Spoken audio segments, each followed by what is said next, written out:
Girls can ball too.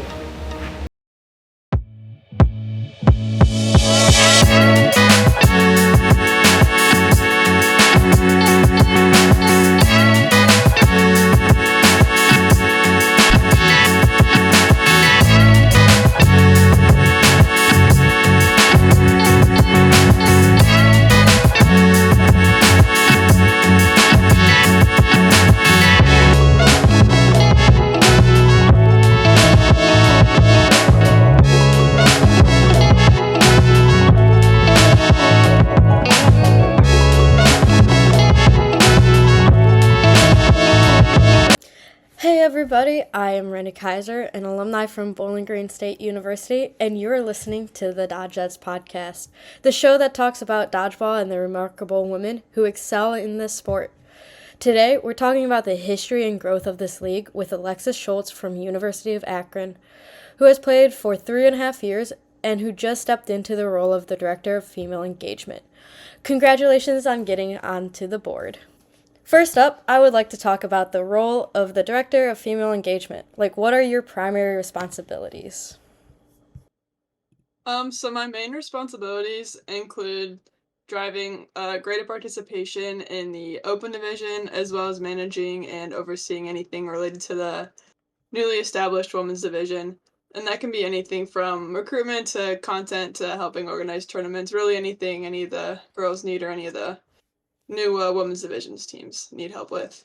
And then also just like shaping the future of the direction of women's dodgeball, because it's so new that we need to make sure we're putting a strong foundation down now, and that's really up to the girls in the league right now, so they all have a pretty big say in what the league's going to look like for the future. Nice. And since we just started a season, but like you just mentioned how new we are, where did we start? Like, where did the women's division start and come into play? So the league started around the 2022-2023 season, where there was two kind of events. One event was at Ohio University, and then there was a no-sting clinic, or sorry, the Ohio University was no-sting, and then there was also a no-sting clinic at Bowling Green as well. That was the first time, I think, to my knowledge, that no-sting was ever used in this league for a woman. And then last season, 2023 to 2024, marked the first official season of women's division, where I would say Akron and Michigan State took the lead with having a lot of girls recruited. I think we both had both an A and a B team. This upcoming season will be the second official season for the women's division. And since the league's creation, we had our first nationals last year at Miami, and there were 9 schools that attended, with 4 teams: Akron, Michigan State, Illinois, Cleveland State, competing for the national title. Nice. And because it's a new league and it started actually growing the sport of dodgeball involving women, but how else has this league's grown the sport of dodgeball?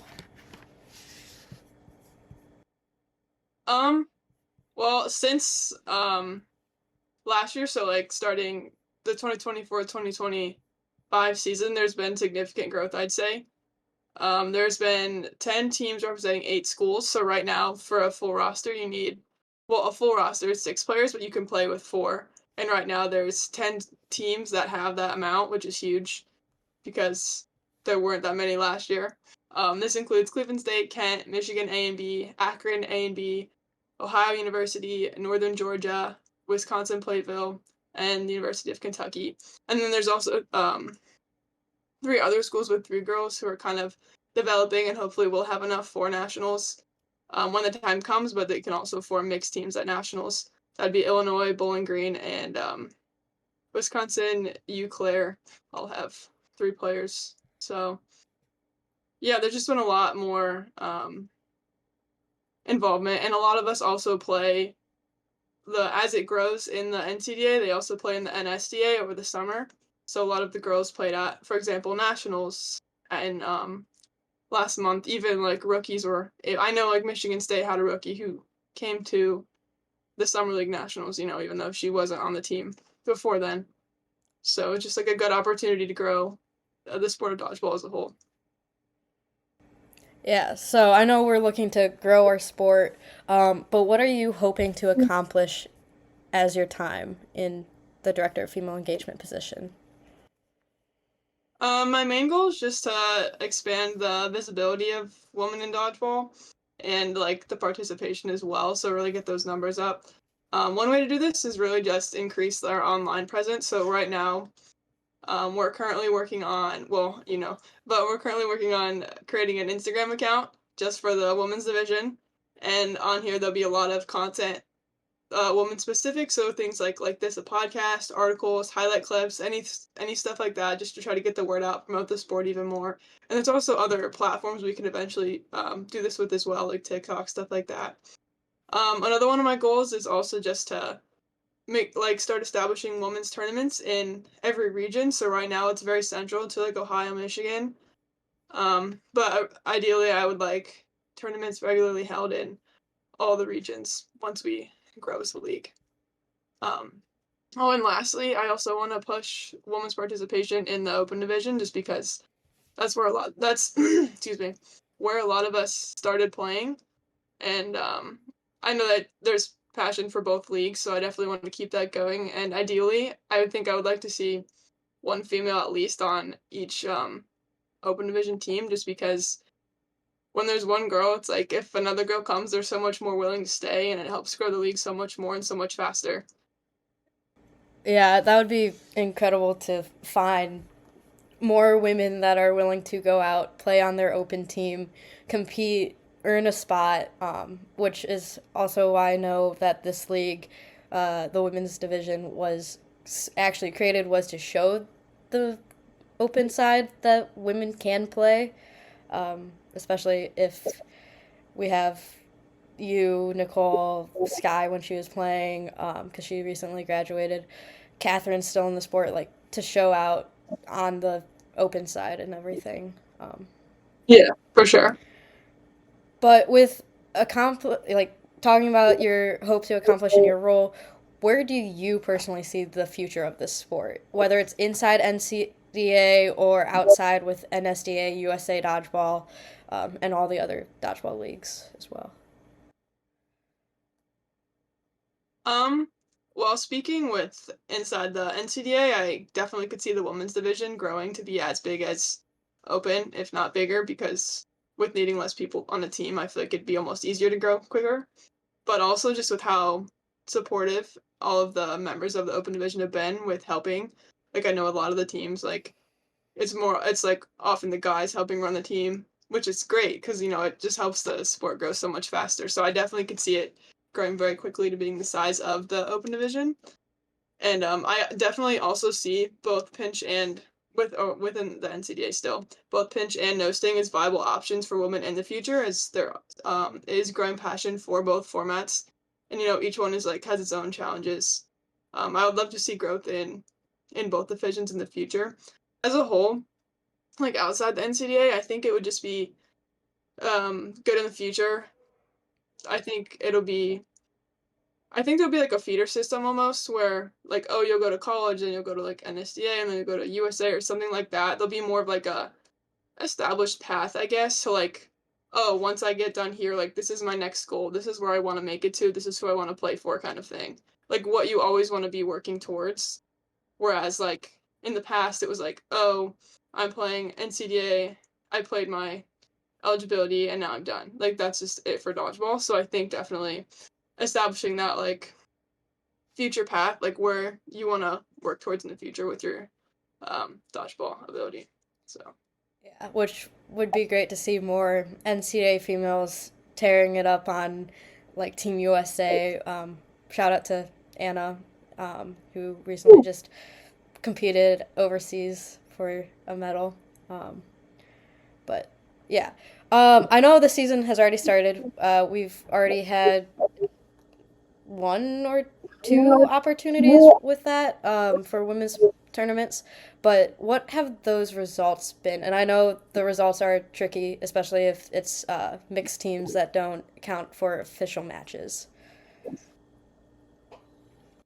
um yeah, so first we had well okay, I guess not So one of the events was Red Cedar Rumble 2, and we had Akron A, MSU A, and MSU B. And Akron A ended up going undefeated, and then MSU A was 2-1, and MSU B was 0-3. We also had a mixed team play that because we had Danny from GV play, so there was that game, but technically it wasn't ranked.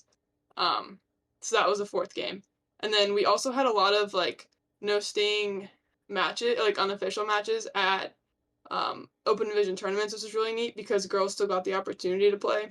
So there were 2 no sting matches, well, unofficial matches at Akron's Pink Out.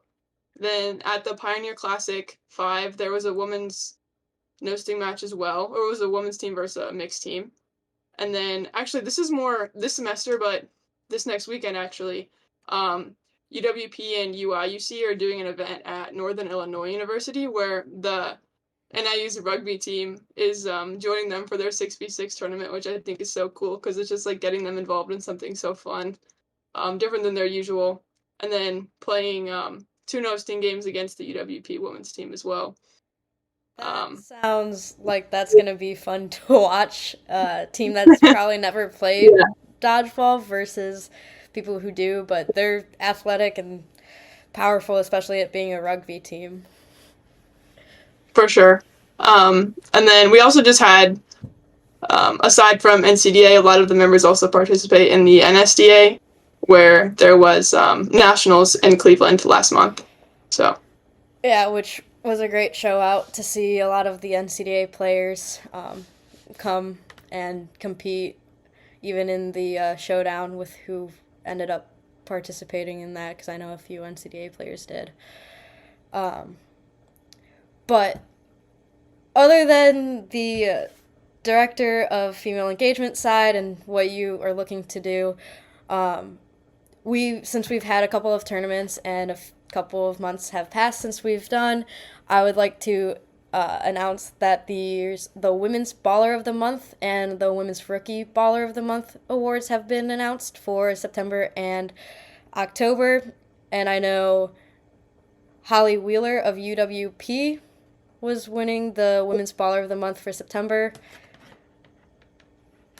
Cleo Moen of UWEC winning the Women's Rookie Baller of the Month for September. And then for October, we had Stephanie Myers from Akron for Women's Baller of the Month, and Michaela Paul of MSU for Women's Rookie Baller of the Month. Which, congratulations, you guys. That's a big accomplishment, especially making a name for yourself as a rookie or even as a veteran. Showing out and showing what you can do at whatever tournament you've gone to, whether it's pinch or the open division or the no sting division. I believe you can nominate from as well. But if you have a player you would like to nominate for any of these awards, there's monthly nominations form for both the Baller of the Month committee to vote on and decide who played well that month. So it should be sent out on the Discord, and if you're in the women's group, me. And I believe there's a way to find out about those through the Instagram as well, but I know a lot of players just nominate them through the Discord. Discord's the main. Um, with awards in previous tournaments out of the way, and the conclusion of this semester after the tournament this coming weekend, what are like the plans for the women's division for spring semester? Yeah, so we have a lot of tournaments lined up for the spring semester. The first one kind of parallels the Open Division alumni tournament, but it's a alumni tournament for the no sting division at Ohio State, and that'll take place January 25th.